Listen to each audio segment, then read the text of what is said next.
வணக்கம் நண்பா. இந்த வீடியோவில் நம்ம டிஸ்கஸ் பண்ண போகிறோம்னு பார்த்தீங்கன்னா, நம்ம மதராசி மூவிலேருந்து இந்த படத்தோட ட்ரெய்லர் அண்ட் ஆடியோ லான்ச்சை பற்றின அப்டேட்டை வந்து இப்போ படக்குள்ளேருந்து லான்ச் பண்ணியிருக்காங்க. இந்த அப்டேட்டை பற்றி இந்த வீடியோ நம்ம டீலாக டிஸ்கஸ் பண்ணுவோம். அதுக்கு முன்னாடி நீங்கள் இந்த சேனலுக்கு புதுசாக இருந்தால் அந்த சேனல் சப்ஸ்கிரைப் பண்ணி பெல் ஐக்கனோட கிளிக் பண்ணி வச்சுக்கோங்க. வாங்க நம்ம வீடியோக்குள்ளே போகலாம். நம்ம மதராசி வந்து நம்ம ஏஆர் முருகதாஸ் டைரக்ஷனில் நம்ம எஸ்கே அவர்கள் லீட் ரோலில் ப்ளே பண்ணுறாங்க. இந்த படத்தில் நம்ம அனிருத் அவர்கள் மியூசிக் பண்ணுறாங்க.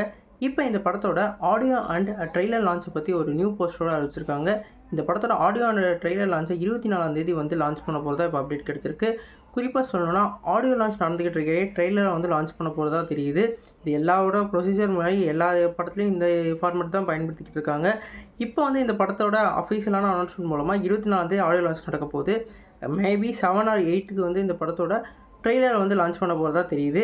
இந்த எஸ்கேவோட படங்களில் ஃபுல்லாக வந்து ட்ரெய்லர் வந்து எப்போ வந்து கரெக்டாக அக்யூரேட்டாக லான்ச் பண்ணுவாங்கன்னு கரெக்டாகவே தெரியாது. ஏன்னா நீங்கள் வந்து அவரோட பிரின்ஸ்லேருந்து இப்போ லாஸ்ட்டாக ரிலீஸ் ஆன அவரோட அமரன் வரைக்கும் இந்த படத்தில் வந்து எப்போ ட்ரெய்லர் லான்ச் பண்ண போகிறாங்கன்னே தெரியல. அவங்க பேசிகிட்டு இருக்கே இப்போ லான்ச் பண்ணுறோம் அப்படின்ற மாதிரி ஆடியோ லான்ச்சில் வந்து லான்ச் பண்ணுவாங்க. போன தடவைலாம் 8 மணி 9 மணிக்கு கூட லான்ச் ஆகிருந்தது. அதனால் இந்த ட்ரெய்லர் கண்டிப்பாக வந்து 8 இல்லாட்டி 9க்கு வந்து ரிலீஸ் பண்ணுறதுக்கு வாய்ப்பு இருக்குது. இந்த படத்தோட ப்ரொமோஷனில் இப்போ வேறு லெவலில் போயிட்டுருக்கு. குறிப்பாக சொல்லணும்னா ஏஆர் முருகதாஸ் அவரோட இன்டர்வியூலாம் வேறு லெவலில் கொடுத்துக்கிட்டு இருக்காரு. இந்த படத்தை ஹைப் ஏற்றுற அளவுக்கு இந்த படம் துப்பாக்கி அளவுக்கு இந்த படம் இருக்கும். இந்த படம் வந்து கஜினியோட அந்த ஸ்க்ரீன் ப்ளே டைப்பில் வந்து இருக்குன்ற மாதிரியெல்லாம் சொல்லிக்கிட்டு இருக்காரு. இதெல்லாம் படத்தோட அவுட்புட்க்கு அப்புறம் தெரியும். குறிப்பாக இந்த படத்தோட ஸ்டோரியே வந்து இந்த படத்தோட ட்ரெயிலுக்கு அப்புறம் தான் வந்து க்ரியேட் ஆகும். இந்த படம் ரிலீஸ் ஆகி இன்னும் கரெக்டாக ஒரு வாரம் தான் இருக்குது. அடுத்த மாதம் வந்து 5ஆம் தேதி ரிலீஸ் ஆக போகுது. அதனால் எதிர்பார்ப்பு வேறு லெவலில் இருக்குது. குறிப்பாக சொல்லணும்னா இவங்க ப்ரொமோஷனில் நேற்று நம்மளோட டிவிகே மாநாட்டில் கூட இவங்க வந்து அவங்களோட ப்ரொமோஷனை வந்து பதிவிட்டிருந்தாங்க.